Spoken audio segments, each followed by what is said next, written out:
Hello అండి, welcome to my channel. ఈ video తీసినప్పుడైతే మా బేబీకి 9 మంత్స్ ఉండే. నార్మల్గా 6 to 9 మంత్స్ వరకు బేబీకి నేను ఏమేమి ఫీడ్ చేశాను అనేది 5 మినిట్స్లోనే బ్రీఫ్గా ఎక్స్ప్లెయిన్ చేస్తాను. సో లెట్స్ స్టార్ట్ ఆ వీడియో. చూసారు కదా, నేను ఇడ్లీ తీసుకున్నాను. వేడి వేడి ఇడ్లీ తీసుకొని అందులో కొద్దిగా వాటర్ వేసి, ఆల్రెడీ ఇడ్లీలో సాల్ట్ వేస్తే సాల్ట్ వేయనక్కర్లేదు, లేదా కొద్దిగా సాల్ట్ వేసి ఇలా స్మాష్ చేయండి, చేతిలోనే చేసి పెట్టండి బేబీకి.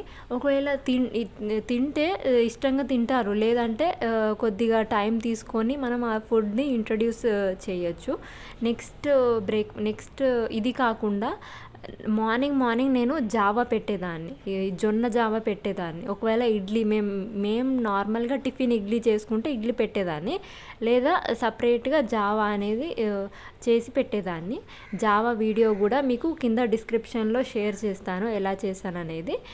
ఆఫ్టర్నూన్ వచ్చేసి వేడి అన్నం తీసుకొని ఆ వేడి అన్నంని స్పూన్ తోటి, వేడిగా ఉంటుంది కాబట్టి స్పూన్ తోటే మొత్తం స్మాష్ చేసేసి దాన్ని దగ్గర అయ్యేలాగా మొత్తం దగ్గరకు అనేసి, అప్పుడు ఇంత గట్టిగా ఉంటే తినరు కాబట్టి కొద్దిగా దీంట్లోకి నెయ్యితో ఫస్ట్ పెట్టండి. తినకపోతే లేదా కొద్దిగా వాటర్ వేసి ఇంట్రడ్యూస్ చేయండి. 9 మంత్స్లో అయితే మా బేబీ తినింది.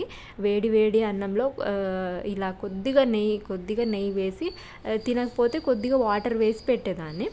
నెక్స్ట్ ఆఫ్టర్నూన్ అయిపోయాక ఈవినింగ్ వచ్చేసి ఈ రాగి చేసేదాన్ని. రాగి చూడండి, కొద్దిగా వాటర్లో రాగి సపరేట్గా ఒక బౌల్లో, చిన్న బౌల్లో రాగి కలిపేసి అది స్టవ్ మీద పెట్టేసి ఇది ఎంతో ఫాస్ట్గా అయిపోతుంది. రాగి అనేది 5 మినిట్స్లో చేసి పెట్టేయచ్చు బేబీకి.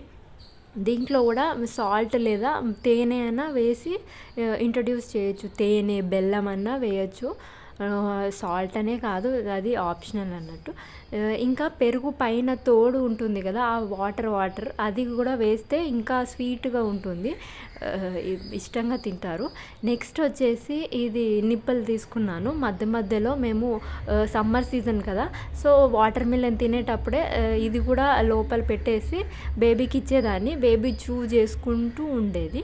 నెక్స్ట్ ఈవినింగే అప్పుడప్పుడు ఈ క్యారెట్ తీసుకున్నాను. నార్మల్గా 6 మంత్స్ అప్పుడైతే క్యారెట్ ఇలా కుక్కర్లో పెట్టేసి మిక్సీ పట్టేదాన్ని. ఇప్పుడు 9 మంత్స్ కాబట్టి తింటుందా లేదా చూసి వేడి ఉన్న క్యారెట్కి స్మాష్ చేసి, తర్వాత చల్లగయ్యాక కొద్దిగా చేయితోటే మొత్తం దగ్గర అనేసి ఇలా పెట్టేదాన్ని. స్టార్టింగ్ ఫస్ట్ అయితే బాగా తినేవాడు, తర్వాత ఏదైనా కొద్దిగానే తినేది మా బేబీ అయితే. నెక్స్ట్ బనానా కూడా పెట్టచ్చు. బనానా అయితే చాలా ఇష్టంగా తింటాడు. అలా బనానా కూడా కొద్దిగా తీసుకొని స్మాష్ చేసి, ఏది లేనప్పుడు బనానానే చాలా హెల్తీ ఫుడ్ కూడా. మరీ స్వీట్ బనానా, నంజు ఉన్నప్పుడు మరీ స్వీట్ బనానా పెట్టకుండా నార్మల్ బనానా తీసుకొని ఇలా చేతిలోనే స్మాష్ చేసి, ఇది ఏం బాయిల్ చేయనక్కర్లేదు, మీరే డైరెక్ట్ బనానానే పెట్టేయచ్చు. చేతిలోనే ఇలా స్మాష్ చేసి పెట్టేయండి మెత్తగా.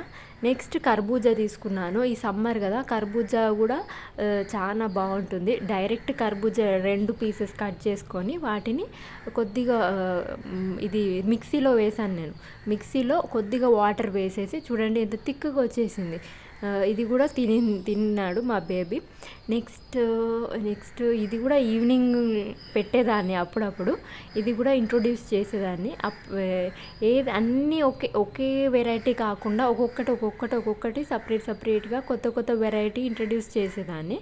నెక్స్ట్ నైట్ డిన్నర్లోకి ఇది చూడండి, కుక్కర్లో గ్లాస్లో కొద్దిగా రైస్ ఎంత తీసుకున్నానో దానికి అంతేలో ఈ మైసూర్ పప్పు, ఎర్రపప్పు, రెడ్ దాల్ను, కందిపప్పు తీసుకున్నాను. అవి కొద్దిగా వేసి బాయిల్ చేశాను అన్నట్టు. చూడండి ఎంత మెత్తగా అయిపోయిందో.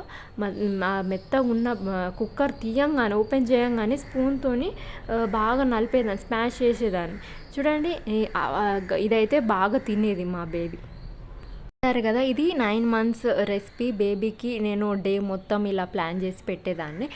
నార్మల్‌గా 6 మంత్స్ నుండయితే నేను స్టార్టింగ్‌లో ఉగ్గు పెట్టేదాన్ని. ఉగ్గు, ఓట్స్ పౌడర్, తర్వాత రాగి జావా, జొన్న జావా, మల్టీగ్రెయిన్ అలా ఒక్కొక్కటిగా బేబీకి ఇంట్రొడ్యూస్ చేసేదాన్ని. 6 మంత్స్ టు 8 మంత్స్ ఆ గ్యాప్‌లో ఎక్కువ మిక్సీ మెత్తగా పెట్టే ఐటెమ్స్ లిక్విడ్‌లో ఎక్కువ పెట్టేదాన్ని. నెక్స్ట్ సెమీ సాలిడ్, సాలిడ్‌లోకి ఇప్పుడు 9 మంత్స్ నుండయితే టోటలీ ఆల్మోస్ట్ మిక్సీ తగ్గించాను. అండ్ కుక్కర్‌లో బాయిల్ చేసి పెడితే చాలా ఇష్టంగా తింటున్నాడు. సో ఐ హోప్ ఈ వీడియో మీకు హెల్ప్ అయింది అనుకుంటున్నాను. Thank you for watching this video.